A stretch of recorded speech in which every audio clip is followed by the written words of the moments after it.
Chapter की शुरुआत में हम देखते हैं कि हमें बताया जाता है एक धनुष वो एक ऐसा हथियार है जो कि नजरों से दूर भी है ना किसी की जान ले सकता है। और एक जो धनुष होता है वो बिजली से तेज होता है, वो बिजली से ज्यादा ताकतवर भी होता है और एक सांप के दांत से भी ज्यादा शार्प होता है। और आखिर और भी ज्यादा क्या डरावना हो सकता है कि यह हथियार जिसको तुम देख भी नहीं सकते वो तुम्हारी जिंदगी को टारगेट कर रहा हो। और हम एक बहुत ही ज्यादा किसी बड़े से पहाड़ के वहां का सीन देखते हैं जहां पर कि एक बच्चा धनुष चला रहा होता है और उसके साइड में एक बुढ़ा आदमी होता है। वो बोलता है कि जो निशाना लगाना ये एकदम मतलब तीर चलाने का एक आर्ट होता है। और जब वो बच्चा धनुष चलाता है तो वो निशाना बीच में ही लगता है और आगे वो बच्चा अलग तरह से चला रहा होता है। वो बुढ़ा आदमी बोलता है कि जो नॉर्मल शॉट है वो रेगुलर आर्चरी कहा जाता है। और जहाँ पर कि बहुत सारे दुश्मन हो और वो तुम्हारे पास में ज्यादा समय ना हो तो तुम्हारे पास में निशाना लगाने का भी समय नहीं होता और इसीलिए जल्दबाजी में रैपिड फायर का इस्तेमाल किया जाता है। और वो बच्चा दो दो तीर एक साथ में चलाता है। आगे वो बुढ़ा आदमी बोलता है अगला है कि लेवल अप और तुम्हें मल्टी शॉट करना होगा, इसमें तुम एक साथ में बहुत सारे तीर चलाते हो और कोई अपने आप को असली आर्चर तब तक नहीं बुला सकता जब तक कि वो ज्यादा तीर एक बार में नहीं चला सकते। और उसके दादाजी आगे धनुष में 3 तीर चढ़ाते बोलते कि तुम एक साथ में 3 से ज्यादा तीर चला सकते हो। और जब वो तीर चलाते तो तीनों ही तीर पीछे जाकर पेड़ों को लगते और वो बोलते कि तुम एक या फिर एक से भी ज्यादा दुश्मनों पर एक साथ में निशाना भी लगा सकते हो। और फाइनली अंत में है चीख से गाइड किया हुआ एक तीर। और इसी के साथ में हम देखते हैं कि जो वो बुढ़ा आदमी होता है एक खरगोश जब भाग रहा होता है और एक पेड़ के पीछे छुप जाता है तो जब वो बुढ़ा आदमी एक तीर चलाता है तो तीर उस पेड़ के पीछे होकर मुड़ जाता है और उस खरगोश को जाकर लगता है। और आगे वो बुढ़ा आदमी बोलता है कि जो तलवारें होती है वो उड़ते हुए उनके टारगेट की तरफ जाती है तो आखिर तीर सेम चीज क्यों नहीं कर सकते हैं टारगेट की तरफ जाने का। और इसी के साथ में वो कूदता है और एक गुलाटी मारते हुए अलग अलग जगह पर तीर चलाता है। और हम देखते हैं कि आसमान में 3 पंछी उड़ रहे होते हैं और तीनों ही मर जाते हैं तीर से। आगे वो बुढ़ा आदमी बोलता है कि इसको the head Hunter of combination कहा जाता है। और इसी के साथ में हम देखते हैं कि थोड़ी देर बाद में वो बुढ़ा आदमी दोपहर को कहीं सो रहा होता है और खर्राटे ले रहा होता है, तभी उसको आवाज आती दादाजी दादाजी। और वो बच्चा वहां पर आता है। उसके दादाजी बोलते क्या हुआ बच्चे। वो बच्चा बोलता है कि मैं चाहता हूँ कि आप मेरी वो तीर चलाने की चीज को देखो और मैं अभी उस हवा से भी आगे निकल चुका हूँ। तो उसके दादाजी उसके सिर पर मारते हुए बोलते कि बच्चे और तुमने मेरी मेडिटेशन को ऐसी छोटी सी बात के लिए डिस्टर्ब कर दिया और मैं अभी उड़ने वाली टेक्निक की चीज समझने ही वाला था, चाबी मिलने वाली थी मुझे समझे, और तुमने मुझे ऐसे जगह दिया और आखिर तुम्हारी हिम्मत कैसे ये सब करने की। तो वो बच्चा बोलता है हाँ और ये तो मजाक है क्या, और तुम्हारे मुंह से लाल टपक रही थी और तुम खराटे ले रहे थे, ये तो हो ही नहीं सकता कि तुम मेडिटेट कर रहे थे। और तभी उसके सिर पर एक और पड़ती है और उसके दादाजी बोलते तुम सच में मार खाने के लिए भीख मांग रहे हो मुझसे। आगे उसके दादाजी बोलते हैं कि तुमने कहा था कि तुम हवा को हरा चुके हो। तो बच्चा बोलता है कि हाँ और भले हवा बहुत ज्यादा तेज है लेकिन मैं इतनी तेज हवा में भी उस सामने वाली लकड़ी को तीर मार सकता हूँ। तो उसके दादाजी बोलते रुक जाओ और आगे वो सामने जाकर उस लकड़ी के पास में जाकर खड़े हो जाते और वो बोलते ठीक है चलो अब शूट करो एरो को। तो वो बच्चा बोलता क्या, और वो मन में सोचता 1 मिनट और क्या वो पागल हो चुके। तो वो बूढ़ा आदमी बोलता क्या हुआ और तुम इतने कॉन्फिडेंट नहीं हो क्या। बच्चा बोलता कि मैं इसको मार सकता हूँ लेकिन प्लीज जस्ट इन केस यहाँ से थोड़े से दूर हट जाए ना। तो उसके दादाजी बोलते कि मान लो अगर तुम कॉन्फिडेंट नहीं हो, अगर तुम्हें कॉन्फिडेंस नहीं है तो बच्चे। और वो बच्चा मन में सोचता कि ये टारगेट बहुत ही ज्यादा छोटा और दादाजी बहुत बड़े यार। और उसके दादाजी बोलते कि तीर चलाओ, और तुमने तो ऐसे हवा चलते हुए और भी छोटे टारगेट पर भी तीर चलाए हुए नहीं। और जब वो बच्चा तीर चलाने वाला होता है तो वो बहुत ज्यादा डर के वापस अपना धनुष नीचे ले लेता है। उसके दादाजी बोलते हैं कि हाँ बच्चे और एक मर्द के अंदर हिम्मत होनी चाहिए समझे, और तुम किसी काम के नहीं हो। और इसी के साथ में हम और कुछ टाइम बाद सीन देखते जब उसके दादाजी ट्रेनिंग कर रहे होते और वो बच्चा आता कहता है दादाजी और मुझे एक कबूतर मिला है जब मैं वहां पर पहाड़ों से नीचे जा रहा था। उसके दादाजी बोलते हैं हाँ और जरा मुझे देखने दो। तो वो बच्चा उस कबूतर को ले जाता बोलता है कि ये भगवान ने मुझे गिफ्ट दिया तो अब मैं इसको खाऊंगा। और तभी उसके दादाजी उसके सिर पर मारते। वो बच्चा बोलता आखिर तुमने मुझे मारा क्यों। और उसके दादाजी उस पंछी को वहां पर लेटाते बोलते क्या तुम्हें ये बस एक कबूतर दिखता है हाँ, और ये ग्रे फैल्कन है और ये बहुत ही ज्यादा पवित्र जानवर है जो कि आसमान का राजा कहा जाता है। वो बच्चा बोलता ग्रे फैल्कन हो या नहीं हो लेकिन ये मरने के बाद तो मेरे खाने से ज्यादा कुछ नहीं है नहीं। उसके दादाजी बोलते कि ये जो पंछी है ये एक बहुत ही ज्यादा वफादार पंछी होता है और ये अपने मालिक को मरते दम तक फॉलो करता है एक बार अगर इसको मिल जाए तो। और आगे वो बुढ़ा आदमी कहता क्या तुम भूखे रहना चाहोगे या फिर एक जिंदगी बचाना चाहोगे। वो बच्चा बोलता आखिर आपका मतलब क्या है। तो बुढ़ा आदमी कहता क्या तुम बहरे हो क्या, और मैं तुम्हें बोल रहा कि तुम डिसाइड करो कि आखिर तुम भूखे रहोगे 2 हफ्तों तक या फिर इस ग्रे फैल्कन को बचाओगे। तो बच्चा कहता है अगर मैं ऐसे भूखा नहीं रहना चाहता। तो उसके दादाजी बोलते कि हाँ तो तुम इस पंछी को बचा सकते हो अगर तुम अपनी पूरी कोशिश करो। और वो बच्चा बाद में कुछ जड़ी बूटियां वगैरह बना रहा होता है उस पंछी का इलाज करने के लिए। उसके दादाजी बोलते कि इसके पंखों के नीचे खतरनाक चोट लगी है तो जड़ी बूटी लगाकर तुम अभी के लिए तो खून बहने से रोक सकते हो। और जब वो बच्चा उसका इलाज कर रहा था और बाद में किसी जगह पर गर्म करके कुछ दवाई बना रहे होते उसके दादाजी बोलते कि जो हर्बल मेडिसिन होते वो बहुत ही मेहनत का ही काम होता है और चलो और अभी इस आग को थोड़ा कम रखना। आगे हम देखते हैं कि बाद में वो फैल्कन ठीक होकर उड़ने लगता है। बच्चा बोलता है दादाजी और ये पंछी उड़ रहा है, और वो दोनों ही वो देख रहे होते हैं और वो पंछी उस बच्चे के हाथ पर आता है। वो बच्चा कहता है कि वाह तुम बहुत ज्यादा कूल हो, और एक सेकंड रुको, और मुझे तुम्हें एक नाम देना चाहिए नहीं। और जब मैंने इसको पहली बार देखा था तो तुम्हारे इस लोहे जैसे चेहरे से खून निकल रहा था। तो चलो, और अब से तुम्हारा सरनेम रहेगा आयरन और तुम्हारा नाम रहेगा ब्लड, आयरन ब्लड।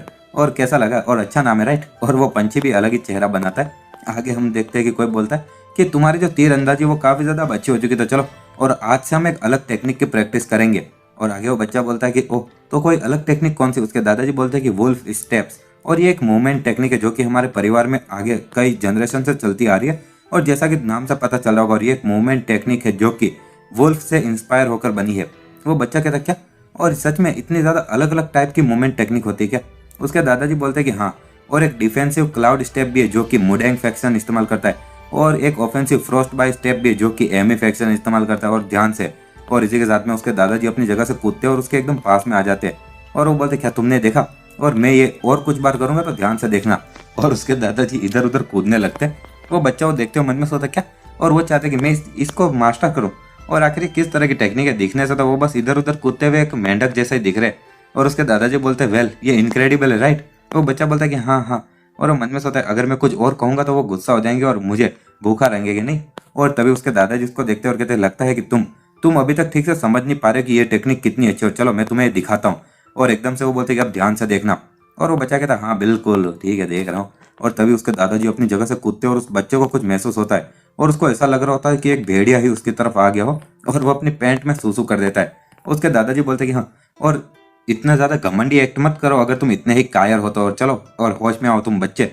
और आगे वो बच्चा वापस होश में आता है। उसके दादाजी बोलते कि हाँ, इस उम्र में भी अपनी पैंट को गीला कर दिया, और आखिर तुम अगर इतने ही डरपोक रहोगे तो क्या ही हासिल करोगे?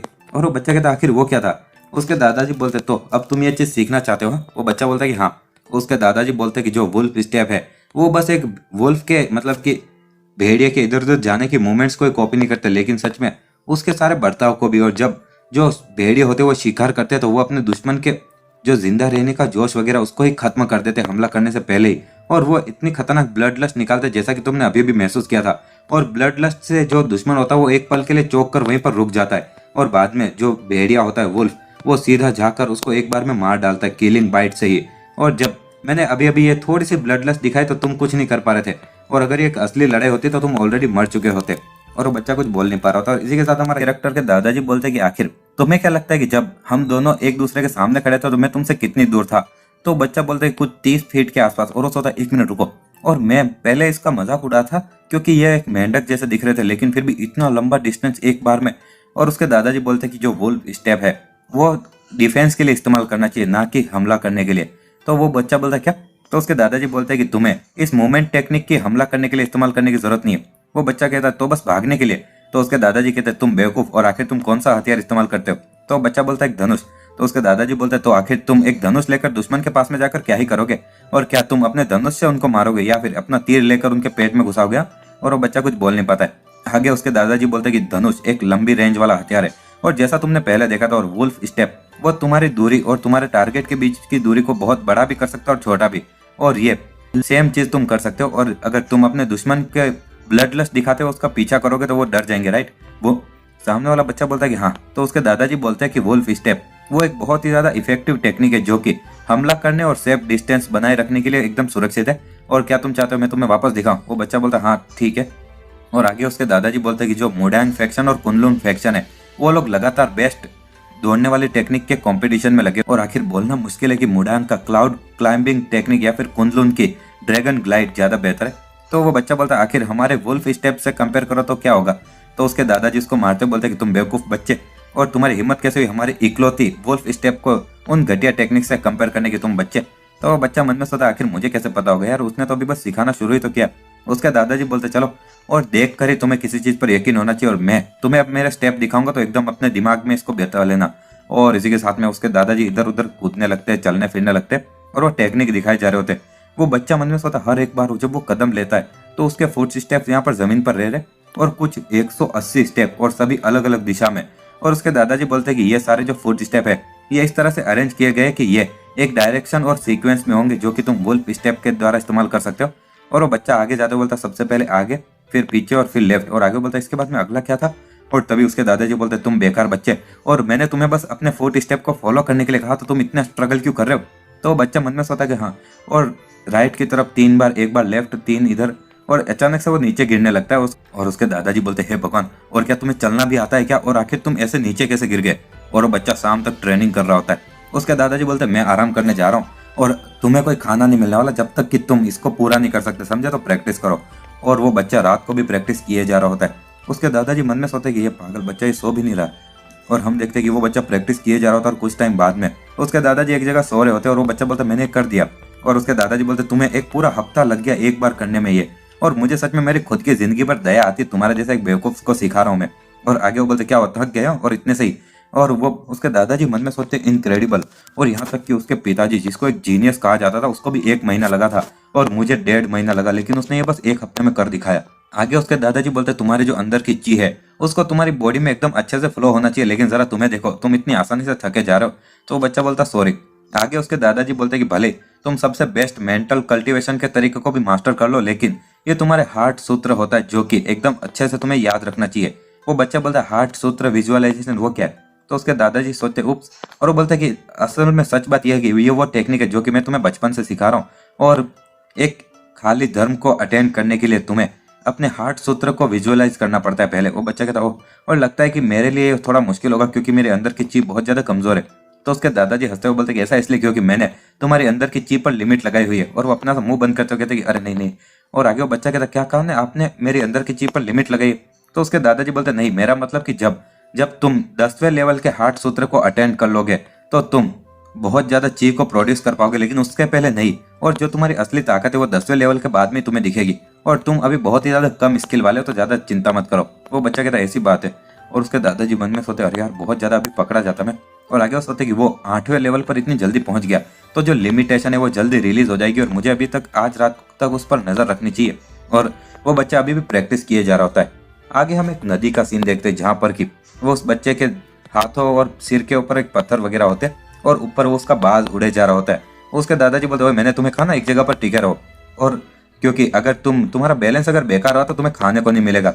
वो बच्चा मन में सोता अरे अरे बहुत ज्यादा थकाने वाला है, और मैंने आज ब्रेकफास्ट भी नहीं किया, तो ये मीट की स्मेल से ही मैं पागल हुए जा रहा हूँ। उसके दादाजी बोलते कि अभी 1 और घंटे तक ऐसे टिके रहो, और तुम इतने से समय में भूख से मर नहीं जाओगे, समझो, और सहो खुद को।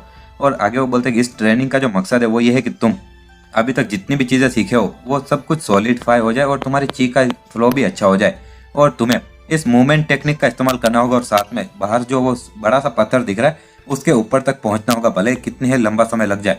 और तुम्हारी ट्रेनिंग तभी खत्म होगी जब तुम उस पत्थर तक पहुंच पाओगे। वो बच्चा मन में सोचता है मुझे पता था कुछ तो गड़बड़ है, और ये कोई ट्रेनिंग नहीं, ये तो एक टॉर्चर है यार। और उसके दादाजी बोलते ओह मैं बताना भूल गया, लेकिन तुम्हें 1 घंटे के अंदर है ना 3 फीट से ज्यादा आगे नहीं जाना, और ना ही तुम अपनी ट्रेनिंग को रोक सकते हो, समझ गए। तो बच्चा कहता कितना मजाक है क्या, और आखिर मैं 1 घंटे तक चलते रहने के बाद में भी 3 फीट के अंदर कैसे रह सकता हूँ। तो उसके दादाजी बोलते कि बहुत ही ज्यादा धीमे चलकर, और क्या तुम चाहते हो कि मैं तुम्हें बताऊं।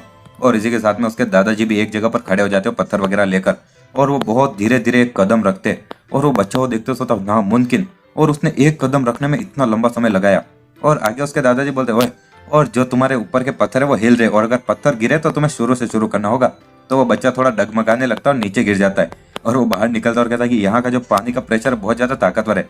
उसके दादाजी बोलते हैं कि वेल ये गई तुम्हारी सारी प्रोग्रेस, और तुम अगर सक्सेसफुल रहते तो तुम एक बहुत ही ज्यादा अच्छा खाना खा सकते थे।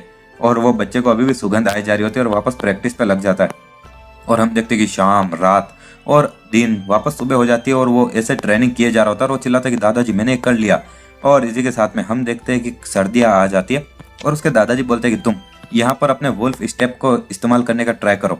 और वो बच्चा उधर पेड़ों के बीच में इधर उधर कूद के जा रहा होता है, और बहुत ही स्पीड में इधर उधर जाता है, वो ठीक से दिख भी नहीं रहा होता है। उसके दादाजी मन में सोचते कि अगर ये उसके अंदर की ची को लिमिट किए हुए इतना ताकतवर है तो जिस दिन उसकी लिमिटेशन को रिलीज किया जाएगा तब। और आगे वो बोलता चलो बहुत अच्छे, और बहुत अच्छा काम किया बच्चे। वो बच्चा उसके सामने आकर खड़ा हो जाता है, और वो कहता कि चलो। और दादाजी ने पहली बार तारीफ की, और क्या मेरी मूवमेंट टेक्निक इतनी महान थी, और हे भगवान। और आगे बोलता दादाजी और आखिर मैं इतना सुपर तेज कैसे मूव कर सकता हूँ जैसा कि आपने उस दिन किया था। तो उसके दादाजी बोलते तुम ये नेचुरली कर पाओगे जब तुम अपनी प्रैक्टिकल ट्रेनिंग करोगे। वो बच्चा बोलता और ट्रेनिंग। उसके दादाजी बोलते मैं तुम्हें जबरदस्ती नहीं कर रहा हूँ ये सीखने के लिए। तो वो बच्चा बोलता अरे नहीं, मुझे सच में ट्रेनिंग पसंद है। और आगे हम देखते कि वो दोनों कहीं पर जाते और उसके दादाजी बोलते कि मैं यहाँ पर रहने वाला हूँ, और जबकि तुम यहाँ पर सामने इस गुफा के अंदर रहोगे। और जब वो दरवाजा खोलते हैं तो वो बच्चा बोलता वाह, और मुझे पता नहीं था कि यहाँ पर इतनी बड़ी गुफा है। और उसके दादाजी बोलते हैं कि मैं सारे लॉन्ड्री कुकिंग और सारा काम करूंगा, तो तुम्हें बस यहाँ पर रहना है। और वो बच्चा कहता सच में। और तभी वो कुछ नोटिस करता और साइड में एक भेड़िए को बांध के रखा गया होता है, और वो बच्चा डर जाता है और कहता है यहाँ पर एक भेड़िया है। और उसके दादाजी बोलते हैं कि ये तुम्हारी ट्रेनिंग में मदद करेगा आज से, तो अब उसके साथ में अच्छे से रहना। वो बच्चा कहता लेकिन मैं अकेला भी ट्रेनिंग कर सकता हूँ। और वो बोलता दादाजी, और उसके दादाजी दरवाजा बंद करते हुए कहते तुम यहाँ पर रुकोगे और मैं तुम्हें डेली खाना और पानी दूंगा। वो बच्चा कहता लेकिन आखिर उस भेड़िया का क्या? तो उसके दादाजी बोलते कि ये जो भेड़िया वो डरावना और तेज होगा, लेकिन तुम्हारे पास में भी तो वुल्फ स्टेप है राइट, और तुम जल्दी ये रियलाइज करोगे कि असली सिचुएशन और प्रैक्टिस में कितना फर्क है। और वो अपने हाथ से एक ची का हमला कर उस भेड़िया की चेन को तोड़ देते, और बाद में वो दरवाजा, जो हमारा मेन कैरेक्टर होता है, वो वहां पर जब उसके दादाजी गुफा में उसको बंद कर देते, वो बोलता है कि ये बहुत ज्यादा अंधेरा और मैं कुछ देख नहीं सकता। और वो दरवाजा पीट रहा होता है कि दादाजी दादाजी, लेकिन उसके दादाजी दरवाजे के बाहर ही खड़े होते हैं, और वो मन में सोचते हैं कि ये बहुत ज्यादा मुश्किल होगा, लेकिन तुम्हें ये सहना होगा वुल्फ स्टेप के लिए। और तभी उसका वो पोता चिल्लाए जा रहा होता है दादाजी, और उसके दादाजी जाते हुए कहते ओह, और इस साल की सबसे पहली बार। और वो पोता अंदर मन में सोचता है कि ये बुढ़ा और ये सारी ट्रेनिंग कितनी ज्यादा बेकार है यार, और आखिर मैं यहाँ पर क्या ट्रेन करूंगा, और आखिर मुझे ऐसा क्यों लग रहा है कुछ गड़बड़ है। और वो ऐसा लग रहा है जैसे कि वो बुढ़ा मुझे पीछे से देख रहा हो, और जब वो पीछे मुड़ता है तो वो भेड़िया उसको घूर रहा होता है। और वो बच्चा कहता शिट, और आखिर ये मेरे इतना करीब कब आ गया। और वो कहता दादाजी और दरवाजा खोल, और आखिर किस तरह का बुढ़ा होगा जो कि अपने इकलौते पोते को भी भेड़िए को खिला देगा। और आगे वो बोलता है अरे नहीं, और अगर मेरे पास में धनुष होता तो ये कोई प्रॉब्लम भी नहीं होती। और वो सोचता है कि नहीं, और ये मेरी तरफ आ रहा है नहीं। और तभी हम देखते हैं कि वो भेड़िया एकदम से उसकी तरफ बढ़ता है और एक हमला करता है। तो हमारा जो ये मेन कैरेक्टर होता है वो साइड में हट जाता है, और तभी भेड़िया वापस उसकी तरफ बढ़ता है। मेन कैरेक्टर मन में सोचता है कि बस वुल्फ स्टेप ही मेरी मदद कर सकता है अभी। और वो भेड़िया बाद में वापस एक हमला करता है, और हमारा मेन कैरेक्टर डॉज कर रहा था, लेकिन थोड़ा सा उसके कपड़ों पर लग जाता है। और वो कहता शिट, और इस तरह से तो मैं हार ही जाऊंगा यार, और मुझे कुछ तो पता करना होगा और कुछ सोचना होगा, और मुझे एक ओपनिंग ढूंढनी होगी। और वो भेड़िया वापस हमारे मेन कैरेक्टर की तरफ आता है, और मेन कैरेक्टर कहता है कि हाँ मिल गया। और जब भेड़िया उसको पकड़ता है तो मेन कैरेक्टर अपनी ची का इस्तेमाल कर उसके पेट में एक मारता है, और भेड़िए के मुंह से झाग निकलता है और वो वापस भाग जाता है। मेन कैरेक्टर बोलता है आखिर कैसा था तुम बच्चे, भेड़िए कही के, और आखिर तुम्हें मजा आया नहीं, और सच में अगर तुम मुझे खाने के लिए आओगे तो तुम्हें वापस यही मार पड़ेगी। और वो भेड़िया एक जगह पर खड़ा खड़ा उसको देख रहा होता है। हम देखते हैं कि जो हमारा वो बच्चा होता है मेन कैरेक्टर, वो अपनी चीख का इस्तेमाल करके सोच रहा होता है कि मैं तब तो लकी था, लेकिन अभी अगर मैं अपने कल्टीवेट नहीं करूंगा तो मेरा स्टेमिना पूरी तरह से खत्म हो जाएगा और मैं हार जाऊंगा। और तभी खिड़की खुलती है, और उसके दादाजी बोलते हैं कि ये है तुम्हारा डिनर और इसको एंजॉय करो।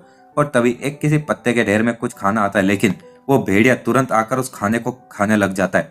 और वो बच्चा बोलता है अरे नहीं, अकेला खाने में तुम्हें कुछ ज्यादा ही मजा आ रहा है क्या, और तुम भेड़िया कही के और चलो जाओ और खुद खाओ भले, और हाँ भले मैं भूख से पागल थोड़ी होने वाला। और इसी के साथ में वो वापस कल्टीवेट करने लगता है, और आसमान से थोड़ा पानी की बूंद गिर रही होती है, और वो कहता है कि मैं पिछले 4 दिनों से बस ये पानी ही पी रहा हूँ जो ऊपर से गिर रहा है, और मुझे इस भेड़िए से तेज होना होगा अगर मैं जिंदा बचना चाहता हूँ।